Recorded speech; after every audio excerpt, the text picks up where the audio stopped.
Solids.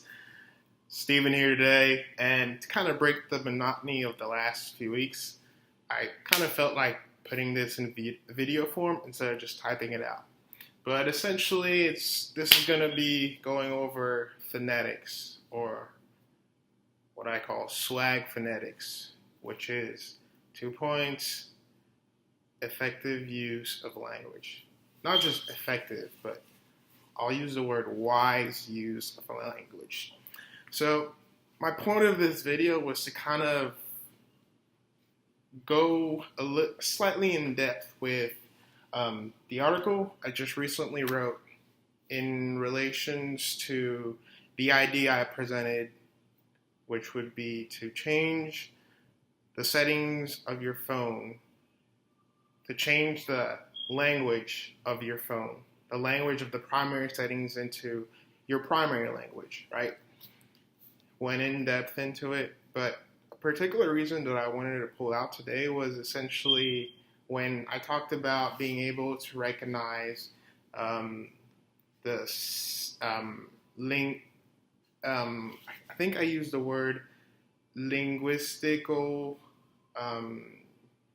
being able to recognize how different languages and their different linguistical structures can actually be put together like a song, right? Like in a harmonious way, meaning you could be speaking English and then recognizing that you could shift language, or the linguistical pattern of a language could perfectly fit into this particular part of the sequencing that is the phrase that you're using.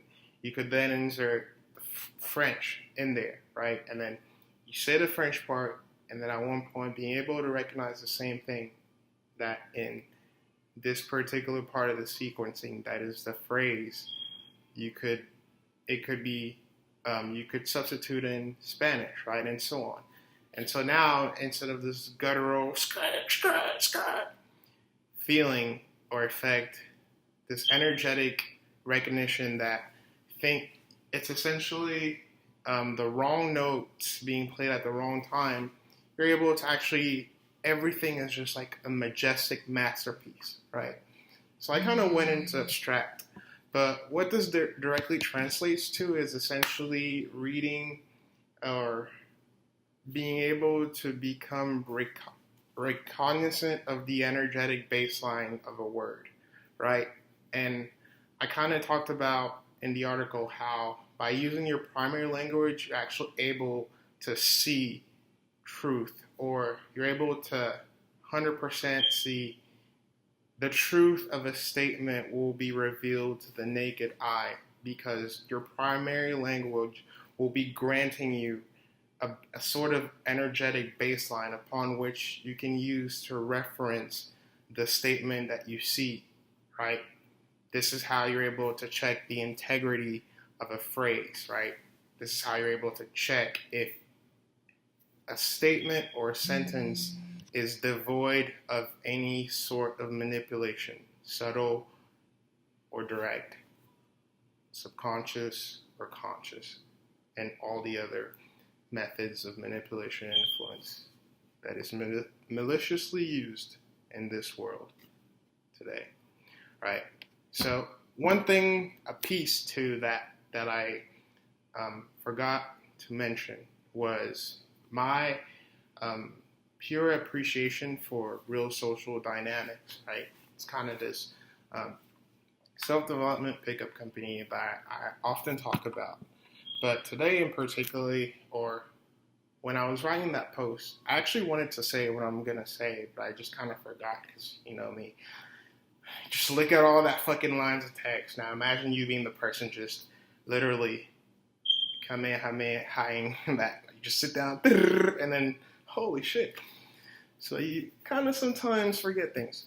But the thing is, I wanted to say is, by going through that process, right, of bettering yourself with girls, of learning emotional mastery, of learning how to be a pure source of value and make others feel good. It taught me this very thing, which is to literally gain a subconscious understanding of the energetic, you can say, effects that every single fucking word carries with it, right? In other words, it's almost like taking a word, right, and literally seeing the energy that it outputs, like objectively, without being able to fucking argue that fact for any fucking thing in the world. You're objectively and literally, with 100% absolute certainty, able to see the energetic output of that.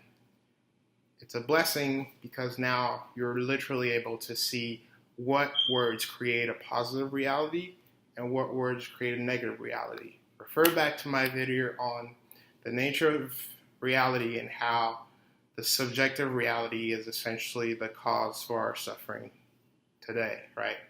Essentially us placing the wrong words or using the wrong labels for the wrong things. Also refer to the cause of suffering, the video I made, and I'll go in depth into it. But my point is, by being able to fully have that wisdom of understanding that, oh, if I use the word force, it is literally a negative energy being output as opposed to another word, right? If I know that for a fact, that using force, which is on some level being subjective, which is not being fully surgical to the phenomenon that it is being referred to. Because you always have to remember that when we're using a word, we're essentially we're attempting to use a multi-dimensional symbol to represent a phenomenon, an idea, something occurring, right? It's 100% of the time it's a phenomenon, right? Right. So when you're saying cooking, you're referring to the phenomenon that is the plate moving up and down, right? The food on, not the plate, but the pan moving up and down, the pan heating, right? Steam being present in the environment, food being cooked, an aroma being released, all these different physical effects, all these physical truths that are present are essentially being encapsulated or referred to by the word cooking. And that was kind of why I unpacked the nature of reality in that particular way in those videos. Because when you realize that every word that we're using, especially in English, is bad, because English has this weird thing of encapsulating too many things. And so you have to be so much more precise in your use of the word that you are seeking to use to refer to what you're trying to communicate, right? But to go back, I just want to say one thing. Every single time that you stick to the objective truth, meaning the object, it will always be true. But the moment that you add a subjective, the moment that you create a subjective reality, meaning you use a word, and as we just proven, a word is encapsulating different things. The moment that word is not aligned 100% with the objective truth, it will provide that's what, it will actually poison that word. And that's what turns it into a negative output on reality. And so words like force is subjective, but rape is not. And it sounds 100% counterintuitive because we have been brainwashed, I don't know. Bled, I don't know. Regardless, thought to think, taught to practice that um, the objective is subjective and the subjective is objective. Taught to think that the word that is actually pointing to the events is the reality or the truth. And the actual actions that are occurring is the opposite. Or another way of putting it, we've been taught to think not in terms of the objective actions, the objective events, just like I just did today, just now with cooking. Like, what exactly am I referring to by the word cooking? Right? We've not been taught to unpack the events or the events that the word is pointing to. Rather, we've been taught to think that the word we're using is the thing that we're referring to itself. It's essentially like, imagine there's this whole sea, right? And the thing is, though, like, the food you need is only in this area. And so you're actually wasting your ammo by casting a wider net when you could just take a fishing pole, throw it at that area, and boom, you'd have the food you need straight without wasting time and energy, because you would have directly gone to what you needed and gotten it, right? And it's the same thing with today's world.